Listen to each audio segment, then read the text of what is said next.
Hello, Brigadiers and Brigadettes. Welcome, Blue Jackets fans and hockey fans alike. I am your captain speaking. Welcome to the podcast, and let's dive into some hockey content. Well, Blue Jackets fans, how do we feel about that trade? That Max Domi trade. Wow, I was excited, ecstatic. I was visiting family when I found out the news. Wow, that was amazing. But anyway, we're going to talk about the Max Domi trade. We'll miss you, Josh Anderson. The top 5 free agents that are not all available, but the ones that still are, but we'll talk about the top 5. And then we'll go on and basically, we're going to call it league news, but it's basically goalie news. So let's jump into that juicy hockey content. Alright, so there I was visiting family, and my phone goes off, and Jarmo Kekalainen delivers another big trade again. He trades Josh Anderson to Montreal for Max Domi and a third-round pick, which became Samuel Nazko, a defenseman from Slovakia. The thing that just blew me away was when this trade came out, I saw on my phone, whoever reported it said that Montreal got the third-round pick, and I said that makes some sense. Still surprised that they gave up on Max Domi. Maybe not gave up, but just gave up Max Domi for Josh Anderson in third. Nothing against Josh, but he has been dealing with some injuries lately, and it just shocked me, blew me away. And then I realized that we were getting Max Domi in a third-round pick for Josh Anderson, and that just really just blew me away. So let's look at Josh Anderson's stats with Columbus. You will be greatly missed, Josh. We greatly appreciate everything you did for us. You were a critical part of that sweep of Tampa Bay just a few seasons ago. Best of luck in Montreal. I doubt you'll ever hear this, but if you do, I greatly appreciated your time with Columbus. With that being said, Josh Anderson had 65 goals, 50 assists, 115 points in 267 games. That came out to be a .43 points per game average. And then in the 2019-20 season, he had a goal, 3 assists, 4 points, and 26 games played for .15 points per game. It was an injury-riddled season for Josh, and I hate to say it, but it seemed like him and Torts were not getting along, and he was getting in the doghouse, which is really weird because Josh Anderson is a guy that is a gritty player that can lay hits and will do what he has to do to get out there on the ice. So you figured that'd be Torts' favorite player, but nothing works out the way you think it will. And then in exchange, we got Max Domi, and we're just going to go off of Max's Montreal stats. He had 45 goals, 71 assists, 116 points, and 153 games played for .76 points per game. So very, very good. We got a nice offensive player out of this. And his 2019-20 stats were 17 goals, 27 assists, 44 points, 71 games played, and .62 points per game. This was a little bit of a down season, actually kind of a bigger down season for Domi compared to the season before. But with all this going on with COVID, I'm hoping that he at least gets us 50 points. 20 goals, 30 assists should not be a problem for Max Domi, but I really do think 20 points, 40 assists, hey, maybe even a 70-point season, that would be great. It worked out, I guess, kind of in a unique way for both teams, as I guess Montreal was just absolutely in love with Josh Anderson because they gave him a 7-year, $38.5 million deal. Wow. I really do like Josh Anderson a lot, but I was surprised by that because really he has had one season where he had 27 goals, but besides that, there's been a hard time putting together his skill and his, I guess, assets as he plays. So, I mean, maybe Montreal sees something we don't. They did need size, they got size, and we will see where that takes them. I'm not exactly sure that I would have done this, but hey, Montreal is Montreal, they can do as they please. We ended up signing Domi to a 2-year, $10.6 million extension. I absolutely love that deal. Wish it would have been longer. I don't think this will backfire on us too much. He's a very good player. He's going to give us some offensive depth for sure. That first line is going to look pretty good. I'm excited to see him, as long as we play him at wing. I don't want to see him play at center. He doesn't play that way. We will see. I think him and Pierre and Bjorkstrand would do really well to be on a line together. So we'll see how that goes. Overall, I'm ecstatic that Jarmo Kekalainen has made this move. I'll touch up with a little bit more Blue Jackets news before we finish out this segment. We just signed Mikko Koivu to a 1-year, $1.5 million deal, and I'm excited about that. That was great. That was a good cheap deal that provides us with a good defensive forward. He doesn't really provide a lot of offense anymore, but that's fine. I like the defensive depth, I guess you should say, that we have. We sadly got rid of Ryan Murray. We got rid of Alex Winberg. We got rid of Marcus Nudavara. We lost those guys, but I think Yarmo's planning something big. What is it exactly? I'm not sure, but I just wanted to touch up on those guys as well. So thank you very much, all of you. Ryan Murray, Alex Winberg, Marcus Nudavara, thank you for playing the way you played. I know that there were some issues, maybe, and not necessarily for all three, but there's been some issues with some of the players, but that's fine. I appreciate your time with us. And Miku Koivu, we are going to make sure you're treated like one of our own. Minnesota fans, don't worry, we're going to treat him with respect. So with that being said, now we're going to move into my top 5 free agents. Alrighty, so now we're just going to talk about my top 5 free agents. These aren't necessarily in any order. I think they honestly could be. Number 1, defenseman from St. Louis, Alex Pietrangelo. Number 2, winger from Arizona, Taylor Hall. Number 3, defenseman from Boston, now St. Louis, Torrey Krug. And number 4, goalie from Vancouver, sadly now Calgary, Jacob Markstrom. Number 5, defenseman from Toronto, Tyson Barrie. Again, these aren't necessarily in order, but I think they could be. So with that being said, we'll go into number 1, Alex Pietrangelo now. So, Alex Pietrangelo is 30 years old. His best season came in the 2017-2018 season. He had 78 games played, 15 goals, 39 assists, 54 points, 0.69 points per game. Now, his 2019-20 season probably would have ended up being his best season. He played 70 games.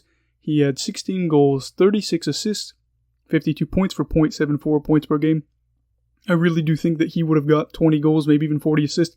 Who knows? I think that he could have potentially got 60 points. Not saying it would have happened, but he was playing very well. So, what exactly can Pietrangelo provide for you? Well, he's a very good offensive player, especially on the power play. He's got a good defensive game, but depending on where he goes, I think that could slip, not necessarily because of him, but because St. Louis is a relatively good defensive team. So, I think if he goes, I'm not exactly sure what market he would go to currently because the market's so weird this year, but I do think that his game could slip there, but he still provides that offense and good defense. He's a hot commodity right now. Number 2, Taylor Hall. He's a 28-year-old winger. Now, I've said it before and I'll probably say it a million more times. Taylor Hall will never provide you that season that he did, which was his best season, the 2017-18 season. He played 76 games, he had 39 goals, 54 assists, 93 points for 1.22 points per game. He averaged over a point per game. I'm not sure that's going to happen again. His 2019-20 season, he had 65 games played, 16 goals, 36 assists, 52 points, and 0.8 points per game. I don't exactly know why, but it seems like everybody wants him more than anything. I would like to have him because obviously Columbus has started to make some moves, but he's going to get overpaid because of one amazing season. I don't get it. I really don't. But who knows? I'll tell you what he can provide. He can provide good offense and some offense off the power play. But he's a bad defensive player. I'm not going to lie to you. He's pretty bad defensively. He's going to have to go somewhere that has a good defensive core. And not only that, but like good defensive forwards as well. Hall's probably an amazing person, and he's a good offensive player as well. But defensively, he is lacking. Think of him almost like Patrick Kane. They're going to try to pinch it. They're going to turn over the puck. They're going to try to get a rush, and it's just, he's not got defense on his mind. So, again, if you're an offensive-minded team that really doesn't have a lot of great defensive players, you can play that game if you want. But Taylor Hall is probably going to allow some goals to go in the back of your net because of his, I don't want to say reckless play, but offensive-minded play. Number 3, Torrey Krug. He's 29 years old. He did sign currently. We'll talk about that towards the end of the show. He had his best season in the 2017-2018 season. He had 76 games played, 14 goals, 45 assists, 9 points, 0.78 points per game. Very good. His 2019-20 season, he had 61 games played, 9 goals, 40 assists, 49 points, 0.8 points per game. This is, again, like Pietrangelo, probably a guy that would have had a career best season if the season hadn't been halted. Krug, what can he provide? Well, he's insane on the power play. He was actually tied 6th with Brad Marchand in power play points this year. And he's an offensive defenseman. I guess I take it as this. You need to have other guys around him that can score. Otherwise, I don't think he's going to be very effective. He's a good passer, but I think that Boston might have inflated his stats because they've got, obviously, Pasta, Marchand, Bergeron, They've got some pieces. So I think that Krug's stats might have been inflated. Some of the things that I worry about with Krug, he's 5'9". I'm bigger than Torrey Krug. I'm 5'10", so I'm bigger than him. He's a defenseman. He's small. He struggles at 5-on-5 play. He's an offensive defenseman. Again, we already know who he went to as of yesterday. I found out. Everybody found out.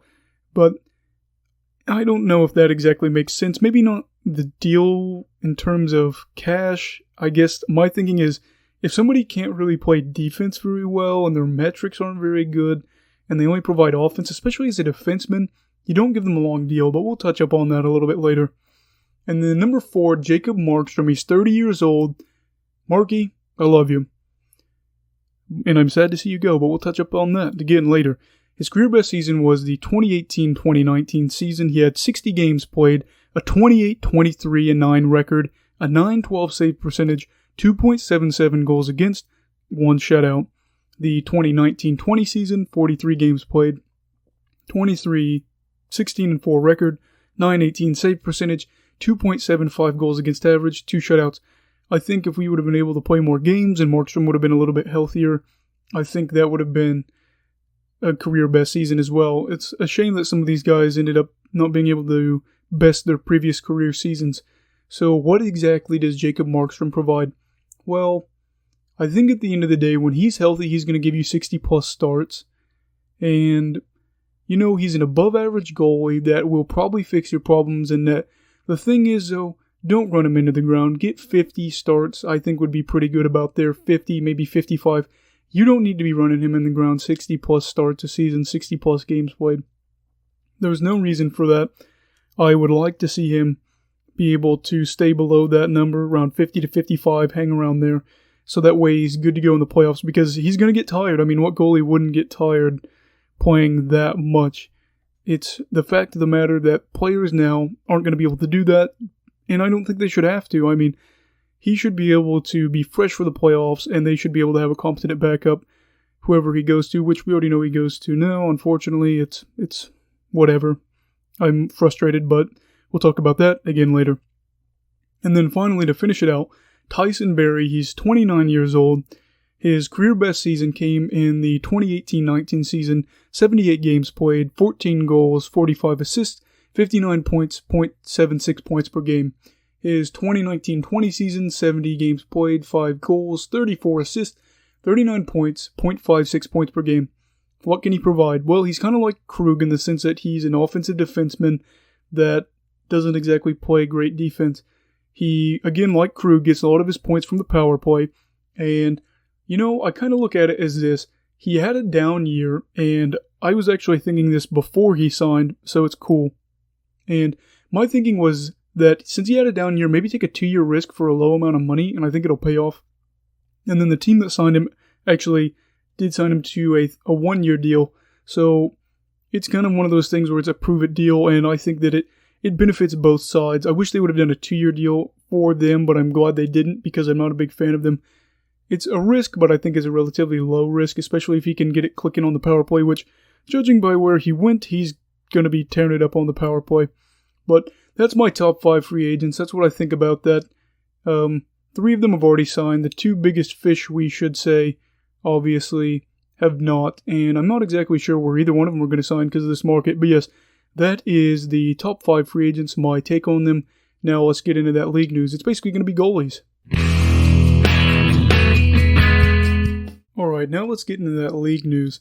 So, we're just going to start it off talking about this now. Get it out of the way. I think it's kind of fun to talk about. There's 3 teams that either got brand new jerseys or a new alternate. The first one that we're going to talk about is Ottawa. They debuted, their new uniforms. And what do I have to say about this? Wow.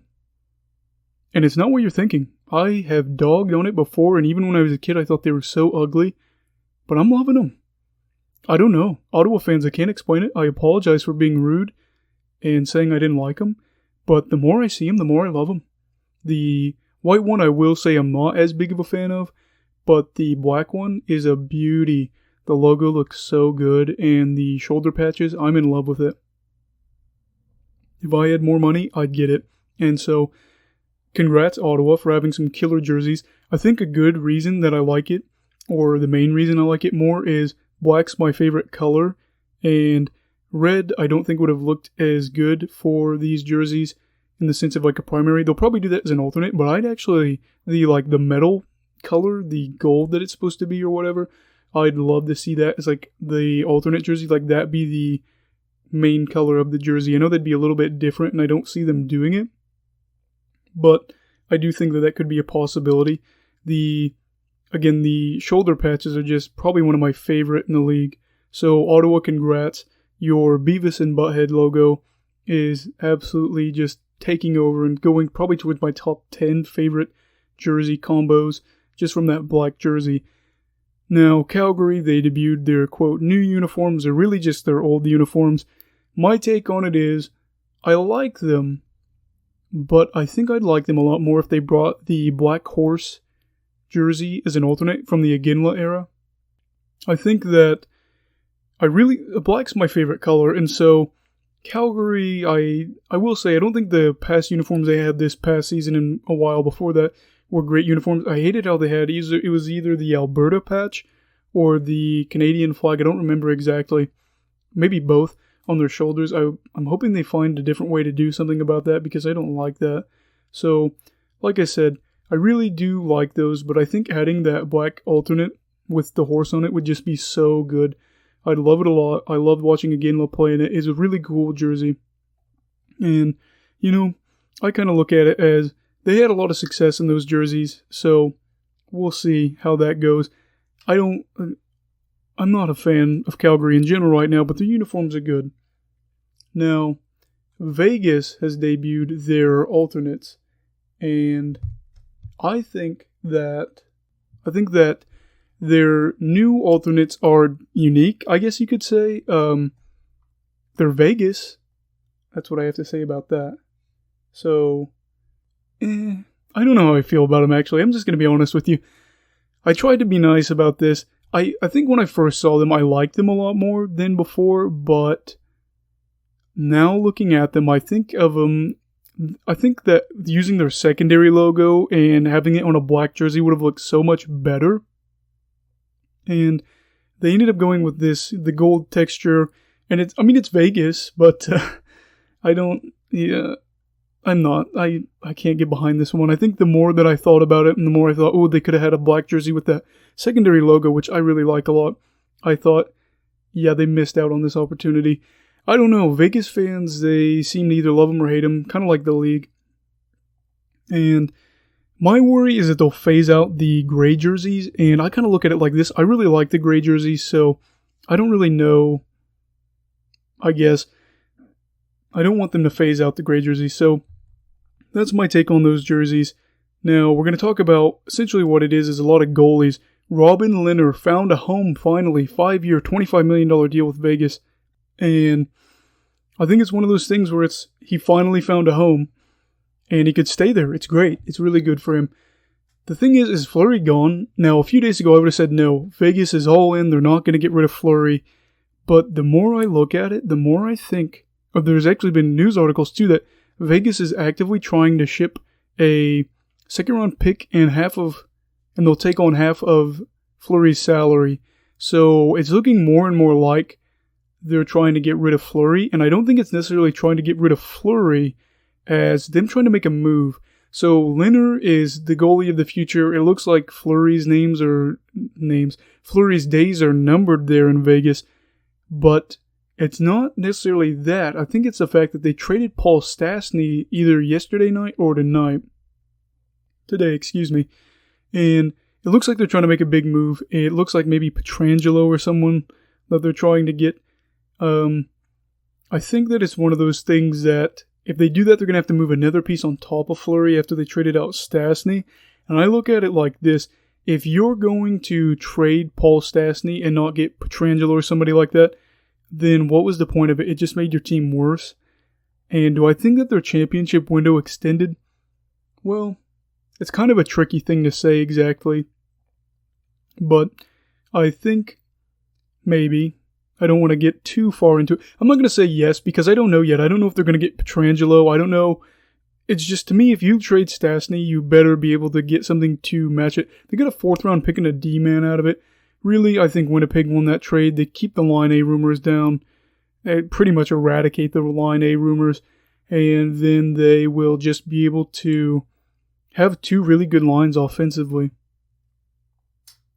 And Vegas, I guess it's one of those things. They got Leonard. They got him to a longer deal. And he's 29, so it'll end when he's 34. I think it's a good deal. I like it a lot. For not only for Vegas, but for Leonard. You know, he battled alcoholism. He battled mental illness. And finally, it seems like he's found a home. Panda's found some roots. And he's going to be there for a while. Now, the news I didn't want to talk about. Jacob Markstrom, my second favorite goalie of the Canucks all time, my second favorite Canucks goalie of all time, has signed a deal with Calgary. The Calgary Flames, my second least favorite team in the league. He signed a 6-year, $36 million deal with them. I think at the end of the day, it's just bad contracts have just handcuffed the past few years. I don't want to say their name. I'm not going to say their name. I won't do it. But we all know. There was a player on this team that probably like 4 or 5 years ago, I would have been like, oh yeah, maybe even 3. I don't remember what year he came in. I was like, yes, he is going to provide some scoring depth. He is going to give us 30 goals. I was young and dumb. And here we are with a bad contract. We just lost a really good goalie who I loved. And Calgary, I just got to say, you got Tanev as well. So if you're going to take my favorite Canucks players, I'm not vibing with it. The Canucks are my second favorite team, and I like watching them a lot as well. They're just under the Blue Jackets, but they are my second favorite team.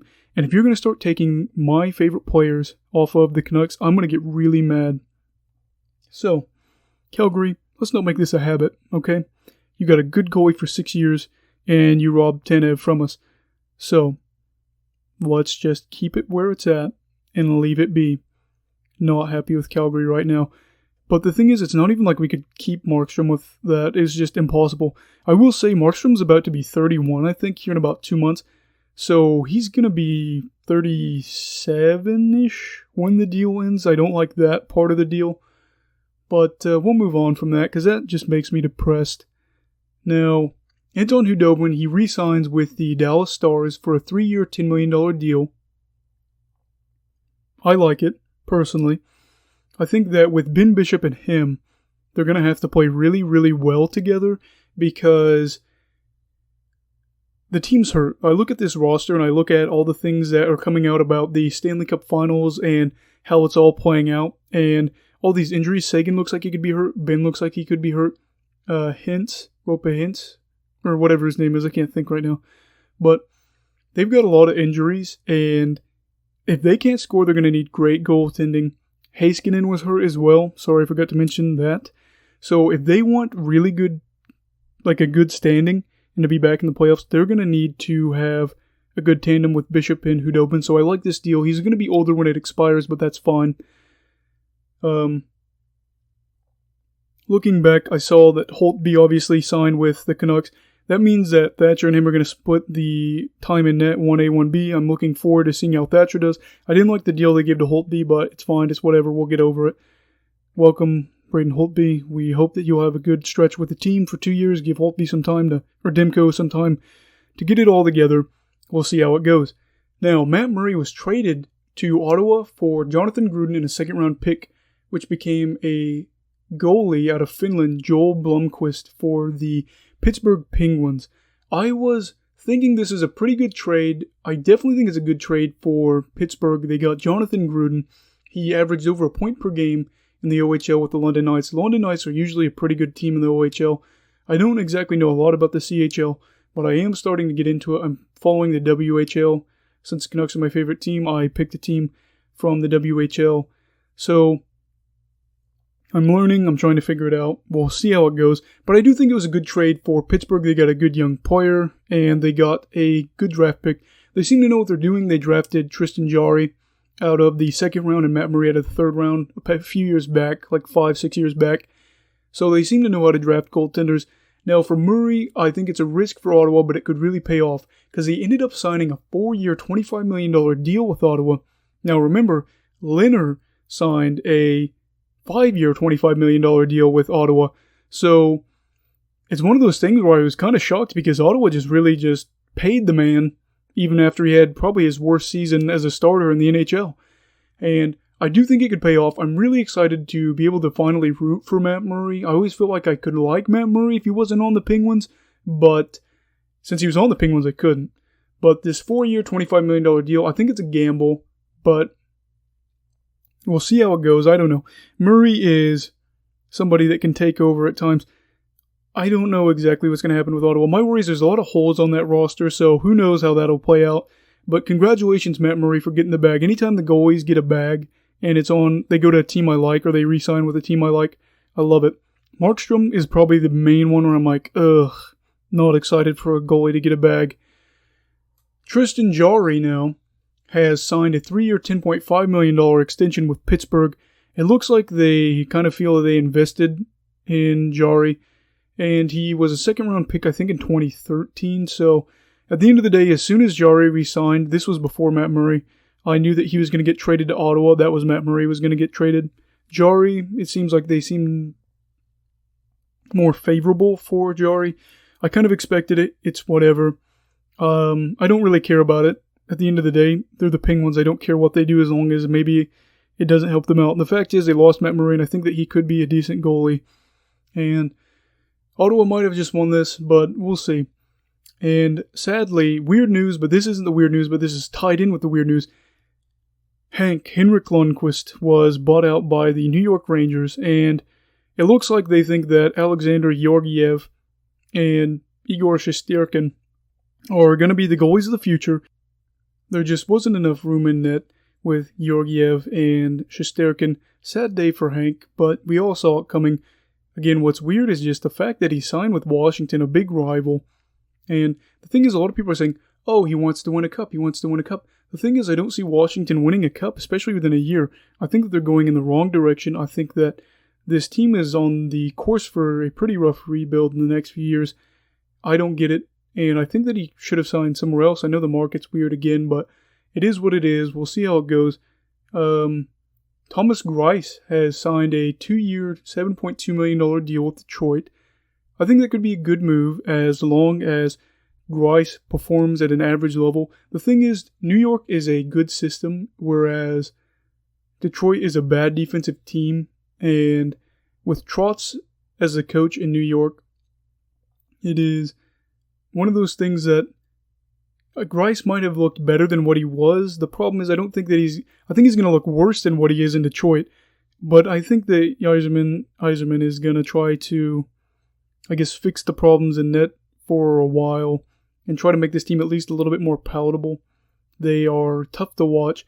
Red Wings fans, I really feel bad for you because I can't watch Red Wings games most of the time. I can watch them sometimes, but the fact that some of you watch 82 games this season, I pity you. But I also understand, because if the Blue Jackets were in that scenario, I'd still watch them even though they're terrible.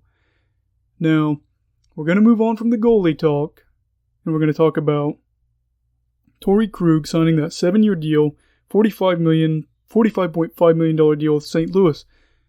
I don't think I understood why it was so long. The thing is, this is a downgrade from Pietrangelo, defensively especially. Offensively, I think that Krug could be an upgrade maybe, or at least about even. We'll see how it plays out. The thing is, he's not good at 5-on-5. He's not a penalty killer. He played like 3, maybe like 7, somewhere like he played under 10 minutes on the penalty kill this year. So he's not going to provide you that. Besides the fact that he's really good on the power play, it's one of those things that they downgraded, but then they decided to give him a 7-year deal, and I just don't understand. Torrey Krug, I'm sure he's a great guy, and I think that he'll put up good offensive numbers, but the fact of the matter is, if his offense dips off, good grief, he'll be 36 years old by the time this deal's done. 36, 37, depending on when his birthday is and when the season starts. So it was a lot of money to give up for 7 years, and really, besides, like, I would have given him a 3-year deal maybe at that rate. I don't get the whole 7-year thing. Maybe that was what he was going to take, and then otherwise he was going to leave. I don't understand it.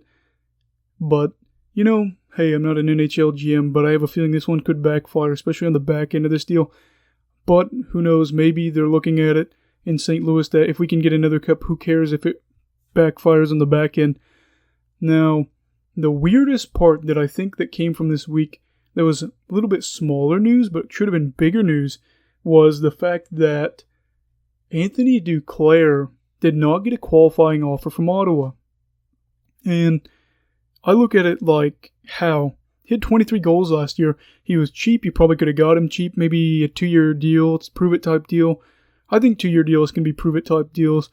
I don't understand why. Sometimes the Senators make really good decisions, and then other times I look at them and think, what are you doing? And this is one of those deals that you could have got Duclair for cheap and got some goal scoring, but they didn't. And I think that, I know he didn't fit in with Columbus, but I'm down for a second chance. Let's say if we miss out on